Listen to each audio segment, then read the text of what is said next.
Vous regardez Medi 1, la panafricaine, et c'est le bon choix. Bienvenue à ce nouveau numéro de votre émission Talk Afrique.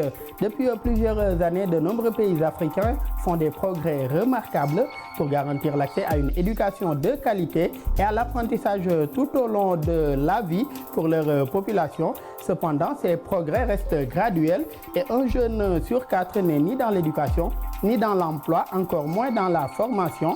C'est ce qui ressort du rapport intitulé « Transformer l'apprentissage et le développement des compétences en Afrique », un rapport publié conjointement par l'UNICEF, l'UNESCO et l'Union africaine. Dans cette volonté de transformer l'éducation et de renforcer les compétences des apprenants, les parents d'élèves et d'étudiants ont un rôle essentiel à y jouer, surtout dans le renforcement des relations entre enseignants et parents. Quelle complémentarité entre parents et enseignants pour une réussite éducative des apprenants? Quelle contribution des organisations de parents dans les résultats d'apprentissage des élèves et dans la gestion des établissements scolaires? Pour développer sur toutes ces questions, nous recevons M. Abdoulaye Aliou Dia. Vous êtes secrétaire général adjoint de l'UNAPES. L'UNAPES, c'est l'Union nationale des parents d'élèves et d'étudiants du Sénégal. Merci d'avoir répondu présent à notre invitation. Merci en tout cas, M. Sow, de nous avoir invités. Et merci également à M. Gueye, que nous partageons le plateau, et à toute l'équipe de l'UNAPES et des téléspectateurs. Merci beaucoup, c'est un plaisir aussi de vous accueillir sur ce plateau. Et en face de vous, nous avons M. Moussa Gueye. Moussa Gueye, c'est aussi un plaisir de vous accueillir à nouveau sur notre plateau. Je rappelle que vous êtes consultant, formateur et enseignant. Merci également, Moussa, d'avoir répondu présent à notre invitation. Merci Daouda. Merci, un plaisir d'être ici. Je salue M. Dia. Et tout un plaisir d'être ici encore une fois. Toujours tout aussi partagé, j'en reviens à M. Dia. M. Dia, quelle lecture est-ce que vous faites de l'évolution de l'éducation et même de la transformation de l'apprentissage sur le continent africain? C'est une lecture en tout cas que tout le monde en tout cas a vu, et selon en tout cas les chiffres graduels que nous avons entendus aussi par des institutions aussi, c'est déplorable, parce qu'aujourd'hui, pour nos parents, tout ce qui nous préoccupe, c'est que nos enfants aient des enseignements et apprentissages de qualité. Et qui parle de qualité fait allusion à l'excellence.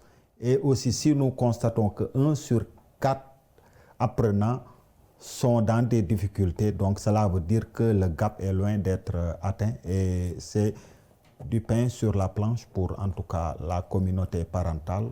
Et vraiment, c'est le premier constat que nous avons vraiment dans ce chiffre et ce commentaire.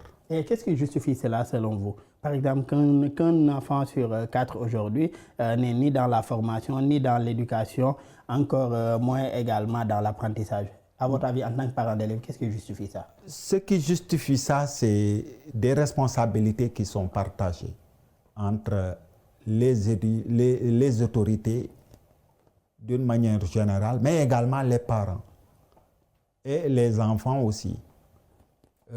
Les autorités ont la responsabilité de prendre en charge l'éducation de nos enfants, parce que le parent est le principal bailleur, n'est-ce pas, des enseignements apprentissages. Donc, ce que ce dernier attend des autorités, c'est que son enfant ait une éducation.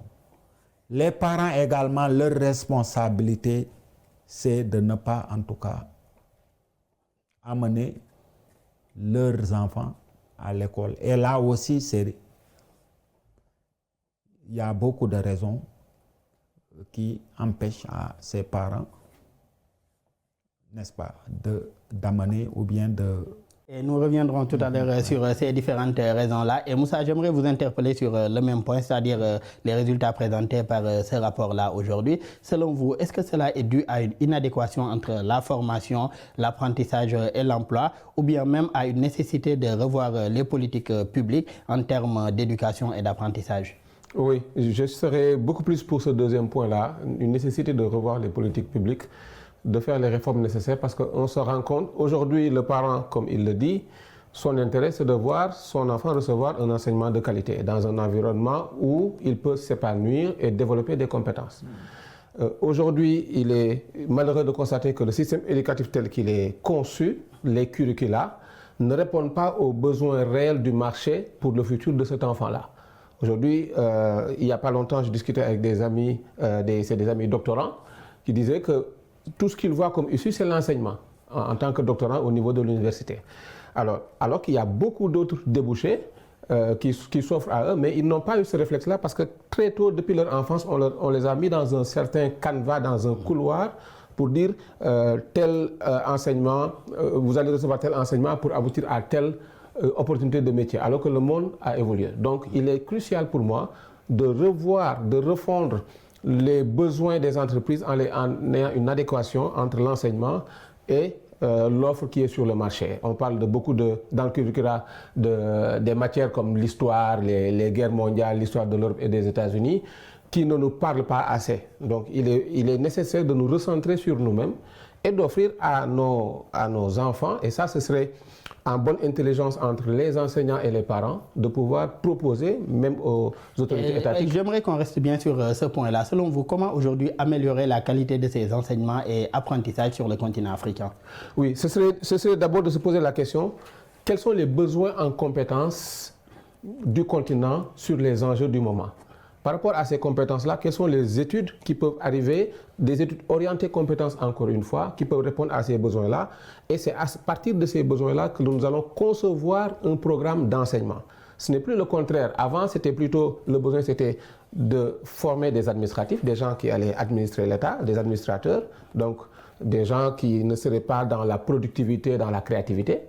C'était le besoin il y a un siècle. Aujourd'hui, les besoins ont changé. Il faut partir des besoins en termes économiques, en termes de technologie, en termes de l'environnement et concevoir des programmes à partir de ces besoins-là pour pouvoir les introduire dans le curriculum des enfants. Et ça, ce serait le parent y apporterait quelque chose, l'enseignant et en dernier lieu peut-être l'autorité étatique qui recevrait ces besoins-là pour les concrétiser. D'où une nécessité de davantage renforcer les relations entre ces trois acteurs-là dont vous parlez, à savoir le parent, l'enseignant et même les autorités publiques. J'en reviens à vous, M. Dia, vous êtes secrétaire général adjoint, je le disais, de l'UNAPES, l'Union nationale des parents d'élèves et d'étudiants du Sénégal. En tant qu'organisation aujourd'hui réunissant des parents, quelle relation entretenez-vous avec le corps professoral, ces gens-là qui enseignent à vos enfants? Merci encore. Les relations, elles sont multiples, variées et complémentaires. Parce que le bon citoyen, c'est une éducation de base. Et cette éducation de base doit être parachevée par l'enseignant, qui est censé vraiment suivre en permanence l'éducation de l'enfant. Cela veut dire que aujourd'hui, la relation entre l'enseignant et le parent est une relation vraiment vaste, très vaste, et qui se résume entre la formation, l'éducation. L'éducation, c'est à la maison, et cette éducation doit être parachevée à l'école. Et là, c'est là où l'enseignant doit en tout cas réagir et prendre en charge en tout cas cet enfant. Et au-delà même de l'association que vous représentez, l'UNAPES, déjà en tant que parent, vous, quel rapport entretenez-vous avec l'enseignant ou bien les enseignants qui enseignent à vos enfants? À notre niveau, nous considérons que l'école n'est pas une garderie. Et la place de l'enfant, ce n'est pas dans la rue, ni certainement des fois à la maison. Cela veut dire tout simplement que le parent doit être en permanence à l'école pour, en tout cas, essayer de voir l'évolution, les performances de son enfant. Parce que n'oublions pas que la centralité des relations entre l'enseignant et le parent, c'est son enfant. Il a confié son enfant à un fonctionnaire de l'État qu'on paye pour, en tout cas, un travail bien déterminé. Donc le parent aussi ne doit pas rester, en tout cas, en apartheid. Il doit suivre, être fréquent à l'école, et nous avons constaté que les parents qui sont fréquents à l'école sont mieux traités, sont mieux en tout cas pris en compte. Et là aussi, ce n'est pas une question de discrimination ou autre, parce que tous les enfants sont à égale dignité. Mais par contre, quelqu'un qui vient chaque fois répondre à l'appel et celui qui considère l'école comme une garderie, excusez-moi du terme, ne sont pas les mêmes dans même le traitement de leur... C'est important, vous l'avez rappelé tout à l'heure, l'école n'est pas une garderie, vous y amenez votre enfant, mais vous devez également suivre cet enfant-là, répondre aux différentes réunions convoquées par cet établissement pour pouvoir suivre même l'évolution de votre enfant. Et Moussa, vous parliez tout à l'heure de la nécessité aujourd'hui de réformer ou bien même de revoir nos curricula. J'aimerais qu'on reste sur un exemple, un établissement scolaire en tout cas, que j'ai découvert il y a quelques années, avec un modèle d'apprentissage assez innovant. Il s'agit de l'école du Dialaw, une école qui est située à Toubap Dialaw. Sur place, à côté du programme d'enseignement général, le volet écologique et environnemental, ainsi qu'aujourd'hui le divertissement de l'enfant occupe une place de choix. L'école dispose d'un potager où les enfants pratiquent l'agroécologie, les enfants pratiquent aujourd'hui le tri des déchets, la gestion des déchets et j'en passe, ainsi que leur divertissement également occupe une place de choix. Que vous inspire un tel modèle alternatif d'enseignement? Oui, pour moi c'est l'un des meilleurs modèles. C'est vrai, l'école de Dialaw a pris cette initiative-là, mais moi, mon père m'a raconté que dans les années 60, quand ils étaient au niveau des écoles primaires à Thiès ou dans les autres régions, il y avait justement un potager qui était pris en charge, qui était de la responsabilité des élèves. Et chaque classe, à tour de rôle, devait s'occuper du potager. Et ce qui était produit d'ailleurs en termes d'aliments était partagé au niveau de l'école. Donc il y avait ce volet, on va dire, soft skills, développement de compétences. Il y avait ce volet environnement, il y avait un tour pour nettoyer l'école. Est-ce que ce genre d'école dont vous parlez avec votre père, est-ce que ce n'était pas une école aussi soutenue par des organisations internationales ou bien des ONG par exemple? Je me rappelle, mon grand-père me parlait d'une école similaire où il était même le directeur, mais c'était un partenariat ou bien une organisation américaine à l'époque qui finançait le projet. Là, c'était du temps des colons. C'était plutôt les colons qui avaient instauré ce système-là. Et mon père dit que c'est à ce niveau-là que lui-même, il a pris un peu le goût de l'agriculture. Mais il y avait le volet environnement, il y avait le volet culturel. Et toutes ces activités-là, en réalité, avaient pour mission de développer, au-delà des compétences techniques enseignées à l'école, de donner des soft skills à l'enfant. Et de cultiver même des vocations chez ces enfants. Des vocations, que l'enfant apprenne à vivre en communauté, à mettre en place des projets, à affronter des difficultés et à voir que la vie ne se limite pas à avoir des compétences techniques, mais il y a d'autres compétences qui vont lui permettre d'arriver à ce succès-là qu'il recherche dans les études. Et donc, pour moi, c'est là que enseignants et parents doivent échanger le plus. Parce qu'on a l'exemple d'un enfant qui, à la maison, est dans sa zone de confort, qui discute avec tout le monde, et qui, dès qu'il arrive en classe, devient timide. On ne sait pas pourquoi. L'enfant est inhibé, peut-être parce qu'il y a l'environnement de la classe, ou bien d'autres facteurs qui font que l'enfant est timide. Et s'il y a une bonne collaboration entre l'enseignant et le parent, l'enseignant fait cette remarque-là et doit interpeller le parent. J'ai remarqué que l'enfant ne participe pas à comment il est à la maison. Et c'est dans ces échanges de qualité qu'on peut faire une sorte de co-construction pour apporter et combler les besoins que l'enfant exprime. Et en tant que formateur, est-ce que vous adoptez de telles postures également avec les jeunes dont vous avez la charge? Oui, effectivement. En général, je repère les étudiants qui sont les plus timides, je pose des questions et j'ai même introduit un petit cours qu'on appelle la loi de l'environnement. C'est un peu de développement personnel qui leur permet de faire un diagnostic entre leur vie à la maison et leur vie à l'école. Et de ce diagnostic-là, on peut voir qu'il y a des éléments qui manquent. Par exemple, je parle de timidité. J'avais une fille l'année dernière qui était très timide et tout ça, qui avait pourtant des ambitions. Et c'est là que je lui ai dit, écoute, j'ai vu que tu es très timide. À la maison aussi, ton papa dit que c'est la même chose. On t'inscrit dans le club d'art oratoire. Et c'est là, dans le club d'art oratoire, puisqu'elle est avec ses pairs, qu'elle a appris à développer ses compétences. Et aujourd'hui, même la maman, elle appelle pour dire, vous avez transformé notre fille. Donc pour moi, il faut qu'il y ait ce dialogue permanent entre enseignants et et parents sur qu'est-ce qu'il faut apporter à notre enfant pour qu'il s'épanouisse. Et chose importante, cela a pu être possible également grâce à ce dialogue permanent-là entre parents d'élèves et enseignants que vous avez pu réussir cela. Et ce dialogue-là également, M. Dia le disait tout à l'heure, ils font dans cela aussi au sein de l'UNAPES. Et j'aimerais qu'on en revienne également à certains pays africains où des jeunes développent des applications et autres technologies pour permettre aux parents de suivre l'évolution de leurs enfants à l'école, ou même s'ils sont allés ou non à l'école, leurs parents peuvent suivre ça soit sur une tablette ou bien même un téléphone portable. Aujourd'hui, que pensez-vous de telles initiatives pour permettre en tout cas de rapprocher les parents avec les établissements scolaires de leurs enfants? Alors, merci, d'accord. Avant, je veux vraiment embrayer sur ce que vient de dire M. Gueye. Allez-y. Pour dire tout simplement que d'après Danton, qui est un savant français, après le pain et la santé, l'instruction est la chose la plus nécessaire au monde. Pour dire tout simplement que l'école est la seconde famille. Donc aujourd'hui, l'enseignant n'est que ce que, l'élève n'est que ce que le maître en fera.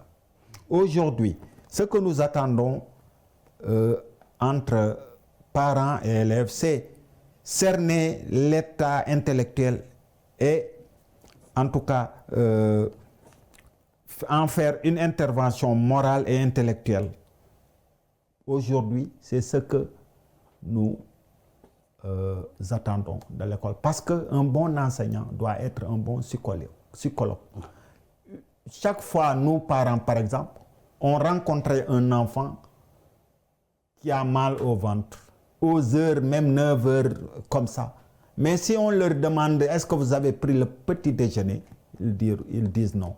Et nous demandons aux enseignants, à l'administration, de leur donner à manger. S'ils mangent correctement, ils sont bien. Donc, aujourd'hui, l'éducation, c'est un tout. Et un enseignant doit être un bon psychologue, un bon médecin, quelqu'un qui, même dans des moments difficiles, doit tendre la perche à son élève.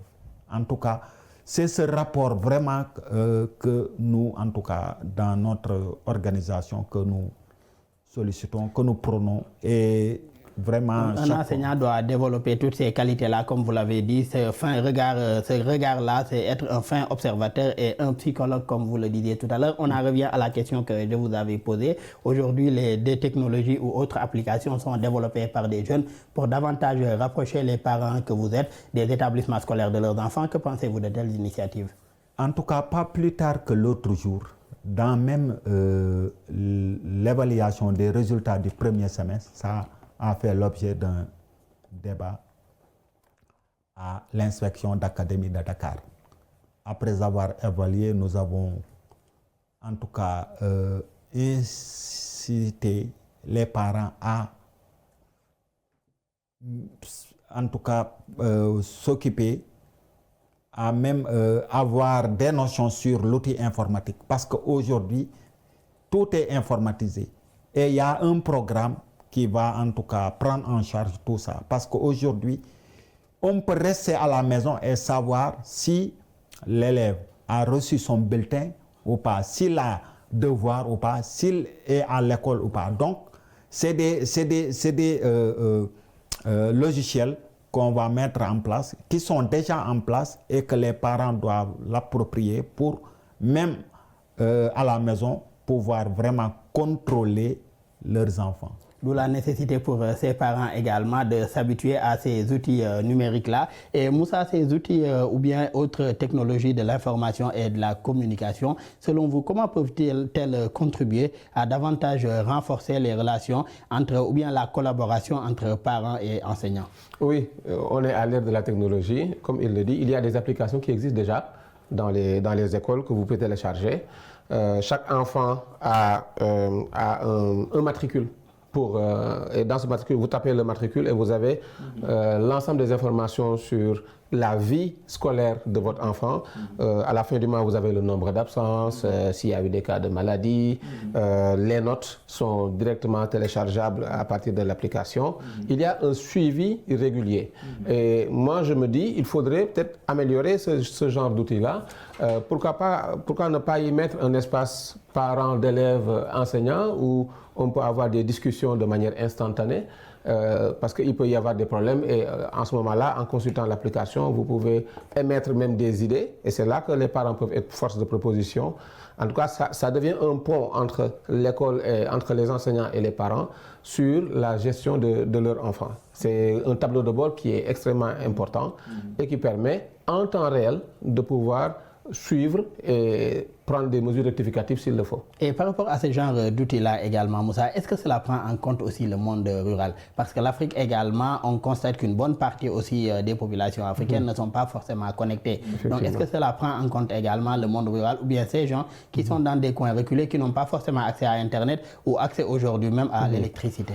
Ça, c'est un enjeu réel. Il faudrait pouvoir arriver. Ce n'est pas encore le cas. D'ailleurs, même dans nos milieux citadins, il y a juste encore quelques cas où ces applications-là sont utilisées. Et pour le monde rural, ce serait de formaliser et faire des rencontres physiques. Les associations de parents d'élèves, par exemple, peuvent avoir chaque fin de mois des réunions au sein de l'école pour évaluer un peu les semaines d'apprentissage, évaluer les enfants et tout ça. Pour le moment, c'est de manière physique. Cela ne se fait pas beaucoup, il faudrait le faire. Mais j'ai aussi, sur le plan technologique, justement, j'ai discuté avec un développeur de logiciels qui justement pensait à ce monde rural en termes de solutions et qui me dit, nous sommes en train de réfléchir à des solutions qui ne demandent pas de la connectivité en off. Par exemple, un logiciel qui peut fonctionner en offline, voilà, et qui permettrait, dans une large mesure dans le monde rural, de pouvoir trouver des solutions pour le quotidien des habitants. Et ce serait une bonne solution en tout cas, et ça permettrait plus d'inclusivité en tout cas dans l'usage de ces outils numériques-là. Et M. Dia, en tant que parent d'élèves également membre d'une organisation allant dans ce sens-là, et quelle est la contribution aujourd'hui des organisations de parents d'élèves dans la gestion même aujourd'hui des établissements scolaires, puisque de plus en plus aussi les parents d'élèves sont impliqués dans l'organisation et la gestion des établissements scolaires, au-delà même de l'apprentissage des enfants? D'abord, notre contribution, depuis un certain temps, on parle de l'école de la communauté. L'État se désengage de plus en plus. Aujourd'hui, c'est la communauté qui, en tout cas, gère son école. Et les parents sont les principaux bailleurs. C'est leur revenu qui paye les enseignants. C'est leur, en tout cas, dû qui paye les enseignants.